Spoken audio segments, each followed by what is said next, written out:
नमस्ते दोस्तों, स्वागत है दोस्तों आपका हमारे good connect Hindi YouTube channel पर। आइए हम आपको अंबानी के एक रुतबे की कहानी बताते हैं। आज हम बात करने जा रहे हैं दुनिया के सबसे महंगे घर के बारे में। ये 27 मंजिला इमारत है जिसे दुनिया एंटीलिया के नाम से जानते हैं। एंटीलिया को बनवाने के लिए मुकेश अंबानी ने इतने पैसे लगा दिए जितने कि बुर्ज खलीफा बनवाने में खर्च हुए थे। सवाल उठा कि आखिर एंटीलिया में ऐसा क्या खास है जो इसको बनवाने की इतनी बड़ी कीमत चुकानी पड़ी है। दोस्तों, जिस वक्त एंटीलिया का निर्माण पूरा हुआ तब ये घर दुनिया भर की मीडिया, मैगजीन और अखबारों का ट्रेंडिंग न्यूज़ कंटेंट बन गया था। एंटीलिया की लग्जरी फैसिलिटी और इम्पोर्टेंट का अंदाज इस बात से लगाता है कि इसका कंपैरिजन लंदन की बकिंघम पैलेस से किया जा रहा है।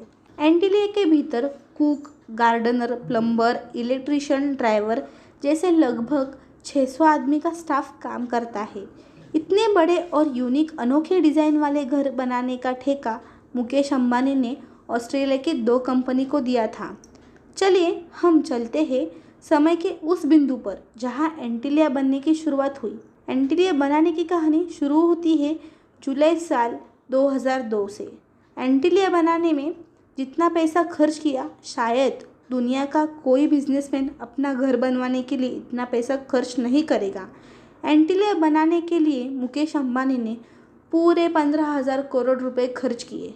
उन्हें ड्रीम हाउस को बनाया भी एकदम सपनों की तरह। मुकेश अंबानी अपने घर को ऐसी जगह बनाना चाहते थे कि जो 27 मंजिल वाले बिल्डिंग का वजन सहन कर सके, जिस पर भूकंप जैसे दूसरे नेचुरल डिजास्टर का असर ना हो सके। इसके साथ ही घर सिटी की कॉमन और इम्पोर्टेंट प्लेस भी होना चाहिए। मकान के लिए ज़मीन की तलाश पूरी हो गई। मुंबई के अल्ट्रामाउंट रोड पर ये जगह मिली। कहते हैं कि ये किसी अनाथ आश्रम की ज़मीन थी जिसे मुकेश अंबानी जी ने मुंह मांगी कीमत दी थी। लगभग 4 लाख वर्ग फुट की ज़मीन पर मुकेश अंबानी के सपनों का महल एंटीलिया बनाना था। इस पूरे प्रोजेक्ट के लिए टेंडर मंगाए गए और ये टेंडर पूरी दुनिया से मंगाए गए और एंटीलिया का डिज़ाइन फाइनल हो गया। ऑस्ट्रेलिया के मशहूर डिज़ाइनर लाइटन होल्डिंग ने इस डिज़ाइन को तैयार किया, जबकि ये बिल्डिंग इंटीरियर डिज़ाइन का काम शिकागो के डिज़ाइनर पार्किंस एंड विल डिज़ाइन ने किया। एंटीलिया को देखरेख मुकेश अंबानी की पत्नी नीता अंबानी कर रही थी। एंटीलिया बनने के लिए अब सब कुछ रेडी था। कहते हैं कि बिल्डिंग की मजबूती बुनियाद की मजबूती पर डिपेंड करती है। अगर इसकी बेस मजबूत हो तो बिल्डिंग भी काफ़ी टिकाऊ होती है। इसलिए इस घर का बेस भी वैसा ही तैयार किया गया था जैसा कि बुर्ज खलीफा का तैयार किया गया था। माना कि मुकेश अंबानी ने इस कंपनी के लिए 2010 की डेडलाइन तय कर रखी थी, यानी कंपनी को 2010 तक मकान पूरी तरह से बनाकर वेल फर्निश्ड करके मुकेश अंबानी को हैंडओवर करना था। मुकेश अंबानी के घर का काम काफ़ी तेज़ी से शुरू हुआ, लेकिन इस दौरान में एक अड़चन आ गई। जैसे जैसे बिल्डिंग हाई राइज होती जा रही थी, सीमेंट की जमने का समस्या आ गई। जो कंक्रीट मटेरियल तैयार किया जाता वो यूज़ की जाने वाली जगह पर पहुंचने से पहले जम जाता था।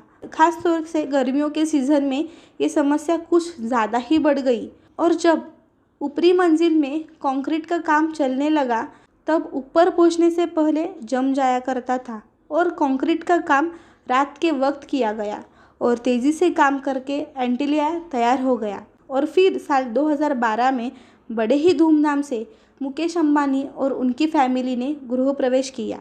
27 मंजिला एंटीलिया में सबसे ऊपर वाले फ्लोर पर एक हेलीपैड बना हुआ है जो कि हेलीकॉप्टर उतरने के लिए बेहतरीन डेस्टिनेशन है। इसके अलावा 3 स्विमिंग पूल, एक जिम, योगा स्टूडियो मौजूद है। इसके अलावा घर के भीतर भी एक मंदिर है और 50 सीटर सिनेमा हॉल मौजूद है। इसके अलावा एक डांस स्टूडियो और स्पा भी मौजूद है। शायद आपको जानकर सबसे ज़्यादा हैरानी अब होगी, एंटीलिया के भीतर ही एक स्नो रूम भी मौजूद है। इसके अलावा इस बंगले के भीतर एक 2 मंजिला हेल्थ सेंटर भी है। मुकेश अंबानी के पास लगभग 170 लग्जरी गाड़ियाँ हैं जिन्हें रखने के लिए एंटीलिया बंगले में 7 मंजिला पार्किंग बनवाया गया है। ऐसा है मुकेश अंबानी का ड्रीम हाउस। आपको ये वीडियो कैसा लगा ये आप हमारे यूट्यूब चैनल के कमेंट बॉक्स में बताएं और अगला वीडियो किस महान व्यक्ति पर देखना पसंद करोगे ये भी कमेंट बॉक्स में बताएं। अगर आपको वीडियो अच्छा लगे तो चैनल को सब्सक्राइब करो, लाइक करो और ज़्यादा से ज़्यादा शेयर करो। Thanks for watching.